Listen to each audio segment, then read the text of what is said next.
दोस्तों, आज की हमारी कहानी है सद्दाम और नेहा के नाम। मैं अस्पताल के कॉरिडोर में परेशान बैठा था। मेरे पूरे कपड़ों पर खून ही खून था। अच्छा खासा मैं अपनी मीटिंग से वापस आ रहा था। न जाने कब ये बाप बेटी मेरी गाड़ी के सामने आ गए और उनका एक्सीडेंट हो गया। अब मेरी परेशानी हद से ज़्यादा बढ़ गई थी। मैं लगातार बस अल्लाह से यही दुआ कर रहा था कि दोनों को कुछ ना हो। हाँ, हाथ पैर टूट जाए कोई बात नहीं, लेकिन जान तो बच जाए। मैं एक बड़ी मुसीबत में फंस सकता था। कहने को मेरे पास बहुत दौलत थी, लेकिन अगर इंसान कानून के चक्कर में पड़ जाए तो वो इतनी आसानी से बाहर नहीं निकल पाता। और मेरे पास इतना फालतू समय नहीं था कि बार बार अदालत के चक्कर लगाऊं। थोड़ी देर बाद डॉक्टर आईसीयू रूम से बाहर आई और मुझे देखते हुए बोली, आप मरीज के साथ हैं? मैं तुरंत अपनी जगह से खड़ा हुआ और सिर हिलाते हुए कहा, जी मैं हूँ, बताइए क्या बात है। वो मेरी ओर देखते हुए बोली, देखिए हालत काफ़ी नाजुक है और लड़की को होश नहीं आ रहा, लेकिन उसकी सांसें चल रही हैं। हो सकता है वो जल्दी ही होश में आ जाए। लेकिन वो आदमी इस दुनिया में नहीं रहा, उसकी मौके पर ही मौत हो गई थी। मैं स्तब्ध रह गया था और डॉक्टर मेरे कंधे पर हाथ थपथपाकर आगे बढ़ गई। मेरी हालत ही जैसे काटो तो खून ना निकले। जिस बात से मैं डर रहा था वो हो चुका था। मैं सिर पकड़कर वहीं कॉरिडोर में बैठ गया। मुझे अब क्या करना था कुछ भी समझ नहीं आ रहा था। मेरे हाथ पैर बुरी तरह कांप रहे थे। दिल कर रहा था कि अभी के अभी यहाँ से चला जाऊँ, लेकिन इंसानियत के नाते मुझे यहाँ रुकना था। एक्सीडेंट जरूर हुआ था, लेकिन इसमें गलती मेरी नहीं थी। मेरी कार के आगे अचानक ही ये लड़की अपने बाप के साथ आ गई थी। मैं समझ ही नहीं पाया था, शायद उसे रोड क्रॉस करने की ज़्यादा ही जल्दी थी। मैंने तुरंत उस आदमी के कफन दफन की व्यवस्था करनी शुरू की और थोड़े ही समय में अपने कुछ दोस्तों की मदद से मैंने उस आदमी का कफन दफन कर दिया। लेकिन अब मुझे उस लड़की की चिंता थी। मेरा काम ऐसा नहीं था कि मैं नौकरों पर डालकर हर वक्त अस्पताल में बैठा रहूं। मुझे अपने ऑफिस जाना था, अपने घर के काम देखने थे, कई जिम्मेदारियां थीं। जब मैं अस्पताल पहुंचा तो डॉक्टर मुझे देखते हुए चिंतित होते हुए बोली, देखिए मिस्टर सद्दाम, आप कहाँ चले गए थे? आपको पता है ना, आपकी मरीज ने पूरा अस्पताल सिर पर उठा लिया है। अजीब बातें कर रही है और सबको मार रही है। आप कुछ भी करके उसे संभालिए। जबकि मुझे समझ नहीं आ रहा था कि अब इस हालत में मुझे क्या करना है। मैं तुरंत बोला, मैं कैसे संभालूं? आप कोई इंजेक्शन वगैरह दे दीजिए, वो ठीक हो जाएगी। मैं क्या मार खाने के लिए उसके सामने जाऊं? जबकि डॉक्टर मेरी ओर देखते हुए बोली, वो लड़की किसी के काबू में नहीं आ रही, ना ही इंजेक्शन लगवा रही है। क्या पता आपके काबू में आ जाए, आप जाकर देखिए तो सही। उनके लहजे में चिंता ही चिंता थी, जबकि मेरा दिमाग फटने के करीब था। मैं कल रात से एक पल के लिए भी नहीं सोया था, इसलिए चिंता हद से ज़्यादा बढ़ गई थी। मैं तुरंत लंबी लंबी सांसें भरता हुआ वार्ड में दाखिल हुआ। वो लड़की खिड़की के पास खड़ी थी। उसके नाजुक से शरीर पर अस्पताल का ढीला ढाला सूट अजीब लग रहा था। बाल बिखरे हुए थे, सिर पर पट्टी बंधी थी, हाथ और पैर में भी बैंडेज थी, जबकि दाएं हाथ में कैनुला लगा था। वो लड़की अस्पताल की 10वीं मंजिल पर थी और जिस अंदाज में वो खड़ी हुई थी, मेरी तो सांसें रुकने लगी थीं। मैं तुरंत बोला, ए लड़की सुनो, तुम्हें कोई कुछ नहीं कहेगा, नीचे आ जाओ प्लीज़। मेरा लहजा बहुत ही नरम था, जबकि वो मुझे देखते ही अचानक पैनिक हो गई और ज़ोर ज़ोर से चिल्लाने लगी। उसकी हालत ऐसी थी जैसे अभी वो गिरकर मर जाएगी, लेकिन मैं उसे इस तरह मरने नहीं दे सकता था। मेरी वजह से उसके पापा की मौत हो गई थी और मैं वैसे ही इस गिल्ट से बाहर नहीं निकल पा रहा था। अगर मेरी आंखों के सामने ये लड़की भी इस दुनिया से चली जाती तो मैं सारी ज़िंदगी तकलीफ में फंसा रहता। मैं धीरे धीरे कदम बढ़ाते हुए उसे अपनी बातों में उलझा रहा था। मैंने कहा, तुम्हारे कपड़े बहुत अच्छे हैं, तुम इतनी खूबसूरत हो कि कोई भी तुम्हें देखे तो देखता रह जाए। वो अपना रोना धोना भूलकर मुझे एकटक देख रही थी और मेरी बातों को ध्यान से सुन रही थी। मैंने कहा, ये जो तुम्हारी आंखें हैं बहुत ही प्यारी हैं। ऐसा लगता है जैसे किसी शहजादी की आंखें हों। मेरे और उसके बीच अब कुछ ही इंच का फासला रह गया था। वो कुछ कहती या मैं कुछ बोलता, इससे पहले ही मैंने उसे पकड़ लिया था। मेरे शिकंजे में वो छटपटा कर रह गई थी, लेकिन अब मैं इतनी आसानी से उसे छोड़ नहीं सकता था। वो ज़ोर ज़ोर से चिल्ला रही थी, मेरी पकड़ से निकलने के लिए किसी चिड़िया की तरह फड़फड़ा रही थी। मैंने तुरंत ही डॉक्टर को इशारा किया कि इसे इंजेक्शन लगा दिया जाए ताकि वो बेहोश हो जाए। मेरे कहने के ठीक मुताबिक एक नर्स आई और उसके बाजू में नींद का इंजेक्शन लगा दिया। कुछ देर तक वो मेरी पकड़ में चिल्लाती रही, लेकिन धीरे धीरे वो मेरी बाहों में झूलती चली गई थी। मैंने उसे अपनी बाहों में उठाया और बिस्तर पर लिटा दिया। कंबल ठीक करते हुए मैंने उसके चेहरे को ध्यान से देखा। वो लड़की उस समय बहुत अजीब लिबास और अजीब हालत में थी, लेकिन वो बला की खूबसूरत थी। छोटा सा मासूम चेहरा, आंखें सच में किसी शहजादी जैसी, पंखुड़ियों जैसे गुलाबी होंठ, कुदरती गुलाबी गाल। वो लड़की हुस्न का शाहकार थी। मैंने एक भरपूर नज़र उसके वजूद पर डाली और फिर डॉक्टर के साथ उनके ऑफिस में चला गया। डॉक्टर मुझे उसकी हालत के बारे में बताने लगी। डॉक्टर का कहना था कि गाड़ी से टकराने के बाद उसकी याददाश्त चली गई है। सिर बुरी तरह पत्थर से टकराया है, जिससे वो अपना पिछला सब कुछ भूल गई है। हो सकता है कि वो एक छोटे बच्चे की तरह बर्ताव करे, क्योंकि उसके सर में बहुत गहरी चोट लगी है। मैंने अपने जज्बात काबू में करते हुए अपनी आंखें बंद कर लीं। मैं किस मुसीबत में फंसता जा रहा था। मैंने तुरंत कहा, तो इसका कोई इलाज नहीं, कोई दवाई या फिर कोई और तरीका? डॉक्टर ने कहा, बिल्कुल है, लेकिन सब कुछ धीरे धीरे होगा। बस आप दुआ करें कि ये बच्चों की तरह बर्ताव न करें, नहीं तो उनकी हालत और भी ख़राब हो सकती है। हाँ, अगर इनकी याददाश्त वापस आती है तो आप इन्हें पुरानी बातें याद दिलाने की कोशिश करें, तो इन्हें धीरे धीरे सब कुछ याद आने लगेगा। फ़िलहाल आपको उनकी दवाइयों का ख़ास ख्याल रखना होगा और हर बुरी बात से दूर रखना होगा। इन्हें प्यार से संभालना होगा, वरना मुश्किल हो सकती है। मैं बिल्कुल चुप था।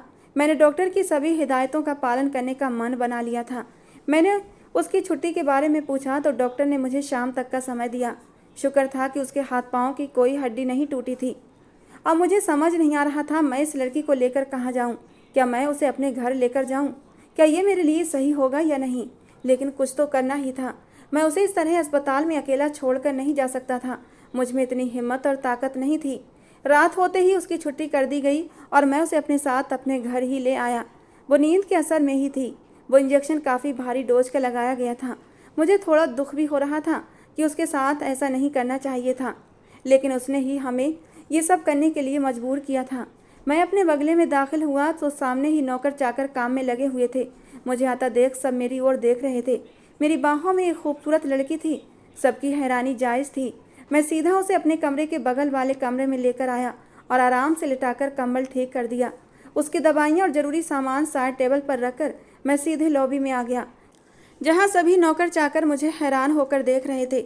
मैंने अपनी नौकरानी शाइस्ता को बुलाया और कहा, तुम्हें इस लड़की का ख्याल रखना होगा। मुझे इसकी तरफ से कोई शिकायत नहीं मिलनी चाहिए। अगर मुझे ज़रा सी भी शिकायत मिली तो याद रखना शाइस्ता, ये तुम्हारा इस घर में आखिरी दिन होगा। और बाकी नौकर भी कान खोलकर सुन लो। फालतू की हरकतें और इसके सामने ज़्यादा जाने की किसी को ज़रूरत नहीं है। अगर वो कुछ काम कहे तो उसे मानना पड़ेगा, नहीं तो मैं किसी को भी इस घर में रहने नहीं दूंगा। मैं अभी कहकर अपने कमरे की तरफ बढ़ा ही था कि शाइस्ता बोली, साहब जी, क्या ये हमारी बेगम साहिबा हैं?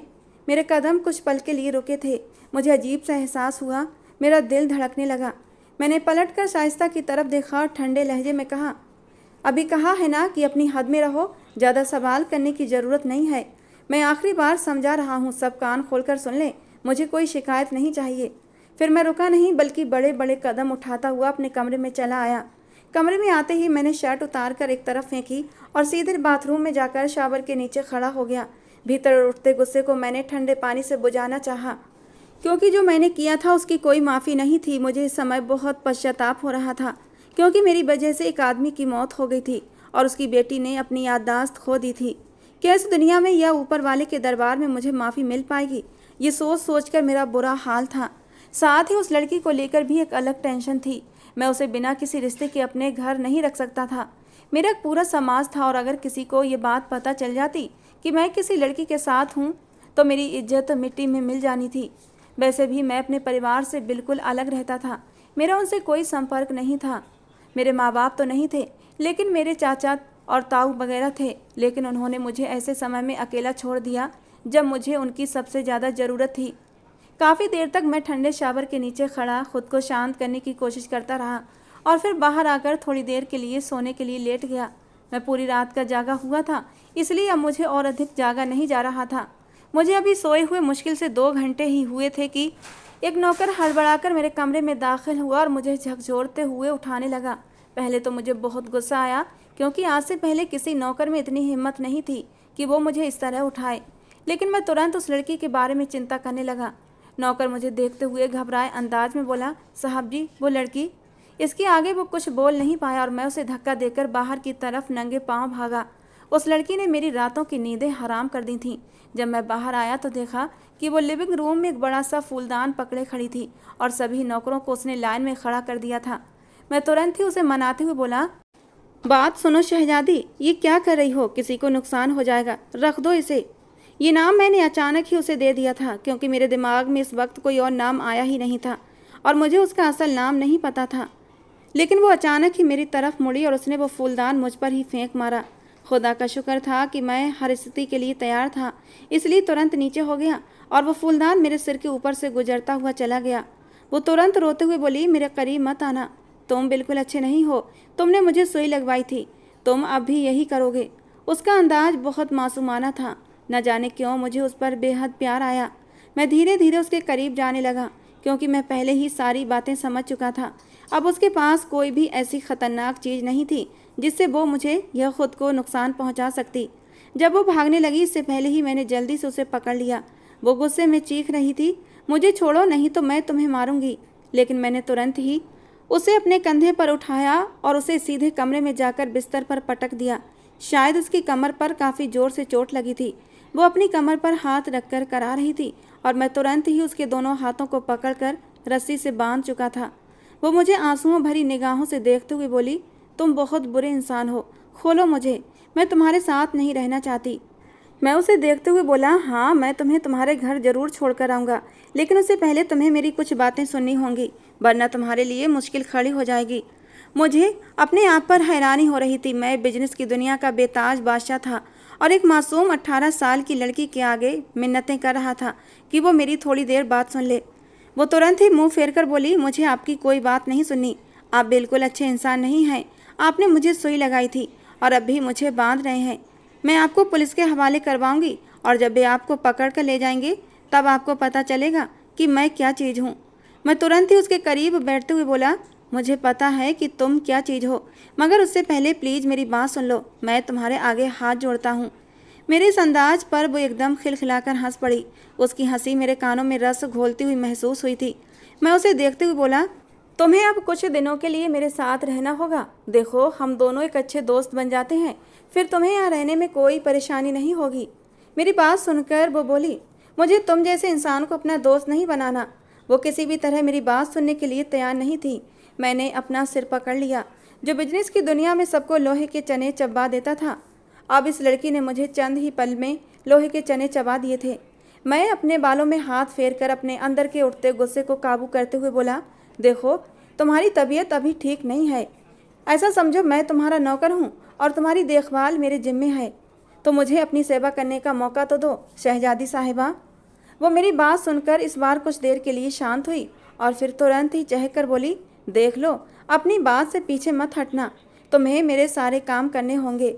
मैं बिल्कुल शहजादी की तरह तुम्हें हुक्म दूंगी और तुम नौकर की तरह मेरे हर हुक्म की तामील करोगे और मुझे शहजादी ही कहोगे। मैंने तुरंत ही सिर झुकाते हुए बोला, जो हुक्म शहजादी साहिबा। अब आप अपनी दवाई खा लें ताकि आप और मैं दोनों सुकून से सो सकें। मेरी तबीयत ठीक नहीं है, थोड़ा मेरे हाल पर रहम खाओ। मैं उसे बातों में उलझाकर दवा खिलाना चाहता था, लेकिन वो तो मुझसे भी एक कदम आगे थी। वो तुरंत ही कहने लगी, अच्छा, तो आपकी तबीयत ख़राब है तो आपको दवा खानी चाहिए, मुझे क्यों खिला रहे हो? और वैसे भी वो सफ़ेद कपड़ों वाली ने मुझे दवाई खिला खिलाकर मेरा मुंह कड़वा कर दिया है, अब कोई दवाई नहीं खाऊंगी। वो ये बोलकर तुरंत ही करवट बदल चुकी थी, जबकि मेरी जान पर बन आई थी। मेरी नज़रें भटक भटक कर उसकी सुराहीदार गर्दन पर जा रही थीं। वो लड़की बला की खूबसूरत थी और उसका शरीर मेरे होश उड़ा रहा था। अब उसने अस्पताल के वो पुराने कपड़े नहीं पहने थे, बल्कि उसने एक बहुत ही सुंदर फ्रॉक पहना हुआ था। यकीनन किसी नौकरानी ने उसके कपड़े बदलवाए होंगे और उसमें उसका सजीला शरीर पूरी तरह से नजर आ रहा था। खासकर उसके खूबसूरत अंगों ने मेरी हालत ख़राब कर दी थी, जैसे गले में मेरे कांटे से चुभ रहे थे। जब मैं उसे देखता रहा तो वो तुरंत ही पलटी और मुझे घूरते हुए बोली, क्या देख रहे हो, जाओ यहाँ से, और मैं कोई दवाई नहीं खाऊंगी। लेकिन मैं इतनी आसानी से जाने वाला नहीं था, क्योंकि डॉक्टर ने सख्त हिदायत दी थी कि उसे दवाई समय पर देनी है ताकि वो जल्दी ही ठीक हो सके। नहीं तो हो सकता है कि वो धीरे धीरे और भी पीछे चली जाए और उसका दिमाग एक छोटे बच्चे की तरह हो जाए। मैं तुरंत ही सिर हिलाते हुए बोला, सॉरी शहजादी साहिबा, लेकिन आपको दवाई लेनी ही पड़ेगी ताकि आपके सिर और हाथ पैर की पट्टियाँ हट सकें। मैंने ये कहकर ज़बरदस्ती उसे दवाई खिलानी शुरू कर दी। वो लाख छटपटाई, लाख उसने शोर मचाया, लेकिन मैं नहीं रुका और ज़बरदस्ती उसे दवाई खिलाकर ही दम लिया। वो मुझे बुरे बुरे नामों से पुकारती रही, जैसे खड़ूस, राक्षस, गंदे इंसान, लेकिन मैंने अपने कान बंद कर लिए और सीधे अपने कमरे में आकर ही चैन की सांस ली। मेरे चेहरे पर आज कई दिनों के बाद एक मुस्कान आई थी। मैं तो पहले हंसना ही भूल चुका था, क्योंकि जो मेरे साथ अतीत में हुआ था उसने मेरी ज़िंदगी की सभी खुशियाँ छीन ली थीं। लेकिन आज का ये एकमात्र दिन था जिसमें मेरे चेहरे पर मुस्कान थी। नौकरों ने भी इस मुस्कान को हैरानी से देखा था। दिन अपनी गति से गुजर रहा था और वो लड़की धीरे धीरे मेरे साथ एडजस्ट होने लगी थी। लेकिन अब मैं परेशान रहने लगा था। मैं अपने सर्कल में एकमात्र बिजनेसमैन था जो अभी तक अनमैरिड था। वैसे तो कोई भी मेरे मामले में दखल नहीं देता था, लेकिन कुछ दुश्मन भी थे जो मेरी ताक में ही लगे रहते थे। अगर उन्हें जरा भी इस बात का पता चलता कि मेरे घर में एक अनजान लड़की बिना किसी रिश्ते के है, तो मेरी पूरी प्रतिष्ठा, मेरी इज्जत दांव पर लग सकती थी। कुछ नौकर भी अजीब अजीब बातें कर रहे थे। मैं अपने बारे में सब कुछ सुन सकता था, लेकिन न जाने क्यों मुझे उसके लिए किसी के मुंह से गलत बातें सुनना बिल्कुल भी बर्दाश्त नहीं था। वो लड़की अब कुछ ही दिनों में मेरे दिल के बहुत करीब आ गई थी। आज मैं समुद्र के किनारे आया हुआ था और वो मेरे साथ ही मौजूद थी। उसने जिद की थी कि उसे समुद्र किनारे जाना है। उसे कुछ याद तो नहीं था और ये समुद्र भी उसने किसी टीवी सीरियल में देखा था, तभी वो पागलों की तरह मेरे पीछे लग गई थी। मुझे तो ये भी याद नहीं था कि मैं कितने सालों बाद समुद्र पर आया हूँ। वो बिल्कुल बच्चों की तरह रेत में खेल रही थी। रात का दूसरा पहर चल रहा था। उसने गुलाबी रंग की ड्रेस पहनी हुई थी। उसके सुंदर बाल झरने की तरह उसकी पीठ पर फैले हुए थे, जिन्हें मैं एकटक देख रहा था। उसका मासूम चेहरा चांदनी में दमक रहा था। अचानक ही वो भागते हुए मेरे पास आई और अचानक मेरे सीने से लग गई। कहने लगी, हम दोनों पानी में चलें। उसका मेरे सीने से लगना मेरे दिल में अजीब सी हलचल मचा गया था। उसके चारों ओर मैंने अपनी बाहों का घेरा बनाना चाहा, लेकिन न जाने कौन सी ताकत थी जो मुझे रोक रही थी। शायद वो लड़की बहुत मासूम थी। उसे एक मर्द और औरत के नाजुक रिश्ते के बारे में कुछ भी पता नहीं था, इसीलिए वो मेरे इतने करीब बेधड़क आ जाती थी। मैं बोला, अभी पानी में जाना ठीक नहीं, रात काफ़ी हो चुकी है, हम किसी दूसरे दिन आएंगे, फिर तुम दूर तक पानी में चली जाना। वो नाराज़ होते हुए बोली, प्लीज़ मुझे पानी में लेकर चले ना, मैं कुछ भी नहीं मांग रही, बस थोड़ी देर के लिए पाँव गीले करेंगे और फिर वापस आ जाएंगे। उसे मना करना चाहता था, लेकिन उसकी मासूमियत देखकर मेरे मुंह से खुद ब खुद हाँ निकल गई। वो मुझे ज़बरदस्ती पानी में ले आई। वो बिल्कुल बच्चों की तरह पानी में खेल रही थी। उसके शरीर से चिपके हुए कपड़े मेरे मन में उथल पुथल मचा रहे थे। मेरी नज़रें नीचे थीं। वो तो मासूम थी, लेकिन मुझे समझदारी से काम लेना था। मैं कोई ऐसी गलती करना नहीं चाहता था। वैसे ही मैं एक गलती का बोझ उठाए जी रहा था, इसलिए दूसरी गलती नहीं करना चाहता था। मैंने तुरंत ही उसके भीगे बदन से अपनी नज़रें हटाई थीं। अगर कुछ देर और उसको देखता तो शायद मैं बहक सकता था, और मैं ऐसा नहीं चाहता था। मैं कोई लूज कैरेक्टर मर्द नहीं था। न जाने आज तक मेरी ज़िंदगी में कितनी ही लड़कियां आई थीं। कुछ तो मेरी इस कदर दीवानी थीं कि मेरे लिए कुछ भी करने को तैयार थीं, लेकिन मुझे मेरे मतलब की लड़की कभी मिली ही नहीं थी। आजकल की मॉडर्न टाइप मेकअप से लिपी पुती लड़कियां मुझे बिल्कुल भी पसंद नहीं थीं, लेकिन पता नहीं क्यों ये मासूम सी लड़की मेरे दिल के तारों को हिला गई थी, और उसका पानी से भीगा बदन मेरे दिल में सनसनाहट पैदा कर रहा था। लेकिन वो बहुत मासूम थी, उसे अब भी कुछ याद नहीं था, इसलिए मैं ऐसी कोई गलती करना नहीं चाहता था। इसलिए मैंने उसके ऊपर से नज़रें हटाईं, और पता नहीं क्यों मैं दिल ही दिल में अल्लाह से दुआ करने लगा कि इस लड़की को अपना अतीत याद न आए। मुझे उसका नाम तक मालूम नहीं था। कई बार मैंने उससे पूछा था, लेकिन वो न बताती। काफ़ी देर पानी में खेलने के बाद उसे ज़बरदस्ती मैं घर ले आया। उसकी तबीयत अभी पूरी तरह ठीक नहीं थी। मेरे दिमाग में अजीब सी हलचल मची हुई थी। मैं चाहता तो उस लड़की को आराम से पुलिस के हवाले कर सकता था कि ये मुझे रास्ते में मिली थी और इसकी याददाश्त चली गई है, लेकिन मैं उसे इस तरह बेसहारा छोड़ना नहीं चाहता था। इसलिए थक हार कर मैंने एक फ़ैसला लिया, मगर इस फैसले को लेने से पहले मुझे उस लड़की के बारे में कुछ जानना था। उसका नाम, उसके पिता का नाम, सब कुछ। मैं इतनी आसानी से उसे अपनी ज़िंदगी में शामिल नहीं कर सकता था। अगले ही दिन मैंने अपने प्रभाव का इस्तेमाल कर सिर्फ उसकी तस्वीर की मदद से सारी जानकारी जुटा ली थी। उस लड़की का नाम नेहा था। उसके पापा एक मज़दूर थे। उनके अलावा उस लड़की का कोई परिवार नहीं था। माँ बहुत पहले ही गुजर चुकी थी। उसका कोई बहन भाई भी नहीं था। शायद अल्लाह ने उसे मेरी ज़िंदगी में इसीलिए भेजा था, क्योंकि न मेरे पास इस दुनिया में कोई था और ना ही उसके पास। हम दोनों एक दूसरे को पूरा कर सकते थे। मेरे सामने उसकी पूरी ज़िंदगी की फ़ाइल रखी हुई थी। मुझे अब कुछ समझ नहीं आ रहा था कि मैं आगे क्या करूं। मेरा दिल कह रहा था कि मैं इस लड़की को सारी सच्चाई बता दूं और उसे अपने निकाह में ले लूं, ताकि अगर बाद में उसकी याददाश्त लौट भी आए तो वो मुझे छोड़कर ना जाए। लेकिन मुझे ये भी डर था कि अगर मैंने उसे उसकी पिछली ज़िंदगी के बारे में बता दिया, उसे सब कुछ याद आ सकता था और वो मुझे छोड़कर जा सकती थी, और अब मैं नेहा को खोने का जोखिम नहीं उठा सकता था। मुझ में इतनी सहन शक्ति नहीं थी कि माँ बाप, बहन भाई सबको खोने के बाद मैं नेहा को भी खो दूँ। ये लड़की मेरे लिए बहुत लकी साबित हुई थी। कुछ ही दिनों में मेरा बिजनेस आसमान छूने लगा था। शायद एक औरत ही आदमी की तकदीर को बदल सकती है, और ये सच था। मेरी ज़िंदगी में जितनी भी लड़कियां आई थीं और आना चाहती थीं, उन सबको सिर्फ मेरे पैसे और मेरी खूबसूरती से मतलब था। इसके अलावा मुझसे कोई प्यार नहीं करता था। और यही नेहा मेरे साथ कुछ ही दिनों में मेरे इतने करीब हो गई थी कि अब वो मेरे बिना रह ही नहीं पाती थी। मुझे एक उम्मीद भी थी कि वो मुझे छोड़कर नहीं जाएगी, लेकिन मुझे आगे का कुछ पता नहीं था। मैंने कुछ सोचकर अपने जिगरी दोस्त को फ़ोन लगाया। समीर मेरे कॉल पर फ़ौरन ऑफिस पहुंच चुका था, और आते ही उसने सवालों की बौछार कर दी, क्योंकि मैं उसे हमेशा तभी बुलाता था जब मैं कोई बड़ा फैसला लेने वाला होता था। मगर इस बार जो मैंने उसे बताया वो हैरान रह गया। उसने मुझे तुरंत ही कहा, मेरे भाई, अगर तूने इस लड़की से दिल लगा लिया है तो इस दिल को हटा ले, क्योंकि अगर उसे सच्चाई का पता चला तो वो तुझे छोड़कर चली जाएगी। मैं तड़प कर बोला था, यकीन मान समीर, मैंने वो एक्सीडेंट जानबूझकर नहीं किया था। वो दोनों बाप बेटी मेरी गाड़ी के सामने बेध्यानी में आ गए थे। इसमें मेरा कोई कसूर नहीं। मैं अब इस लड़की को नहीं छोड़ सकता। तेरा दोस्त उससे मोहब्बत करने लगा है। मेरी ज़िंदगी में अब कोई रिश्ता नहीं बचा समीर। अगर वो भी मुझे ना मिली तो मैं अब ख़त्म हो जाऊंगा। इस दौलत, इस बिजनेस का कोई फ़ायदा नहीं जब इंसान का दिल ही खुश ना हो। और मैं अब इस लड़की के साथ बहुत खुश रहने लगा हूँ। तो कुछ कर यार, मैं उसे नहीं छोड़ सकता। मुझे समझ नहीं आ रहा था कि मैं क्या करूं। मैं बस हर समय अल्लाह से यही दुआ करता कि नेहा को पुराना कुछ याद न आए, और अगर उसे कुछ याद आ गया तो मेरी ज़िंदगी बदतर हो जाएगी। मेरी बातें सुनकर समीर चुप हो गया था। हम दोनों के बीच एकदम खामोशी थी, और इस खामोशी को समीर की आवाज़ ने तोड़ा। वो मुझे देखते हुए बोला, यार सद्दाम, अगर वो लड़की तुझे अपने लिए बिल्कुल सही लगती है, तुझे उससे प्यार है, तो फिर कोई बात मत सोच। घर जा, मौलवी साहब को बुला, गवाहों का इंतजाम कर और उस लड़की से निकाह कर ले। बिना रिश्ते के तुम दोनों एक ही घर में नहीं रह सकते, और अगर ये बात तुम्हारे बिजनेस के सर्कल में किसी को मालूम हुई तो तुम्हारी बदनामी होगी। ये लोग इतने ताकतवर हैं कि इन्होंने जो इस लड़की के साथ किया है वो सब भी निकाल लेंगे, और फिर एक बड़ा केस बनाकर तुम्हें कई सालों के लिए अंदर करवा देंगे। इसलिए हमें जल्दी ही सब कुछ संभालना होगा। मुझे समीर की सारी बातें समझ आ रही थीं। मैं भी इन तमाम पहलुओं पर विचार कर रहा था। मैं उसे ऐसे ही बेसहारा नहीं छोड़ सकता था। उसकी बातें, उसकी हरकतें किसी भी गैर मर्द का दिल मोह सकती थीं।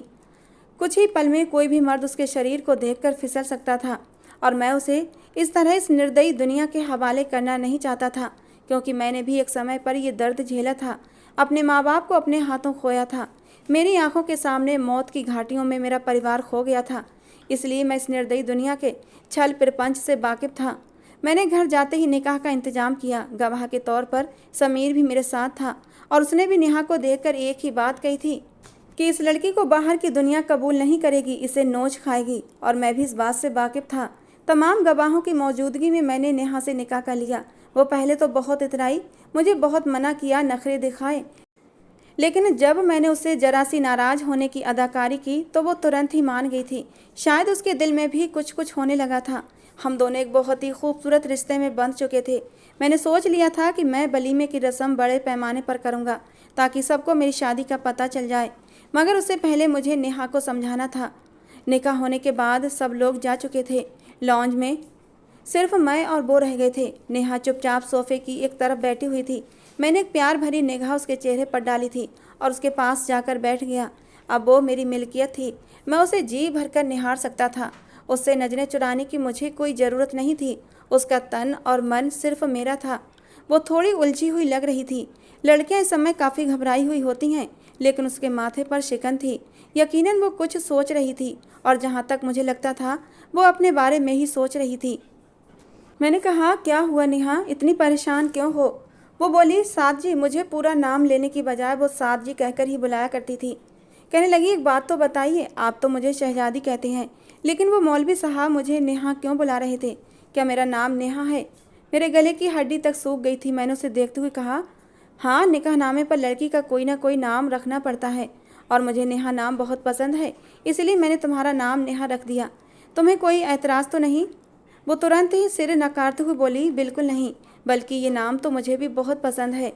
वैसे शहजादी अच्छा और बहुत ही प्यारा नाम है। मैं मुस्कुराया और बोला, बिल्कुल, तुम मेरी शहजादी ही तो हो और हमेशा रहोगी। मैं उसे अभी इतनी जल्दी इस निकाह की अहमियत बताना नहीं चाहता था। उसे शादीशुदा रिश्ते में बांधना नहीं चाहता था, क्योंकि अभी वो बहुत मासूम थी। इतनी जल्दी इस रिश्ते को स्वीकार नहीं कर पाती, और इसीलिए मैंने उसके साथ कोई भी रिश्ता बनाने का इरादा दिल से निकाल दिया था। वो मेरी बीवी बन चुकी थी, मुझे इससे ज़्यादा और क्या चाहिए था। मैं उसकी मासूमियत उससे छीनना नहीं चाहता था। उसने मेरे साथ बैठकर खूब सारी बातें की। उसका पसंदीदा काम था बहुत ज़्यादा बोलना या फिर बहुत ज़्यादा खाना। सोना तो उसे बिल्कुल पसंद नहीं था, और मुझे सोने की बहुत बुरी लत थी। समय बीत रहा था और धीरे धीरे वो लड़की मेरे जज्बातों से वाकिफ होना शुरू हो गई थी। लेकिन वहीं वो कभी कभी मेरे जज्बातों में आग भी लगा देती थी। वो बेध्यानी में मेरा इतना करीब आ जाती कि मेरा दिल धड़कने लगता, मेरे जज्बात मचलने लगते। उसे बाहों में भरने के लिए मैं बेकरार होने लगता। वो मेरे हक में थी, मेरी बीवी थी। मैं जब चाहता उसके साथ रिश्ता बना सकता था, लेकिन मैं जानबूझकर खुद पर पहरे बिठाए हुए था। लेकिन उसकी इतनी करीबी संगत पर मैं मचलने लगता था। फिर भी किसी न किसी तरह मैं खुद को संभाल लेता था। लेकिन मैं नहीं जानता था एक दिन मेरी पूरी ज़िंदगी बदल जाएगी। मैं ऑफिस में मौजूद था जब मुझे कर्मचारी का फ़ोन आया कि नेहा मैडम सीढ़ियों से गिर गई हैं और उनके सिर पर गहरी चोट आई है। हम लोग उन्हें अस्पताल ले जा चुके हैं, आप भी अस्पताल आ जाएं। जब मुझे ये खबर मिली तो मेरे हाथ पांव ठंडे पड़ने लगे थे। मेरी आंखों के सामने वही दृश्य आने लगे। एक दुश्मनी के चलते मेरे माँ बाप, मेरे भाई बहन, सबको ख़त्म कर दिया गया था। मैं उस दौरान इटली में था, इसलिए मैं बच गया था। मगर जब मैं घर पहुंचा तो मेरे घर के गार्डन में 5 लाशें रखी थीं, और उन्हें देखकर मुझे अपनी सांसें रुकती हुई महसूस हुई थीं। और आज कर्मचारी की ये बात सुनकर मेरा हाल कुछ ऐसा ही था। मैं जब अस्पताल पहुंचा और जो खबर डॉक्टर ने मुझे दी उसे सुनकर मेरे होश उड़ गए। उसे होश नहीं आ रहा था। उसे काफ़ी गहरी चोट लगी थी। मेरी आंखों से लगातार आंसू बह रहे थे। समीर भी कुछ देर बाद अस्पताल पहुंच गया था। मैं नमाज वाले कमरे में बैठकर जारो कतार रो रहा था कि किसी भी तरह मेरी नेहा मुझे वापस मिल जाए।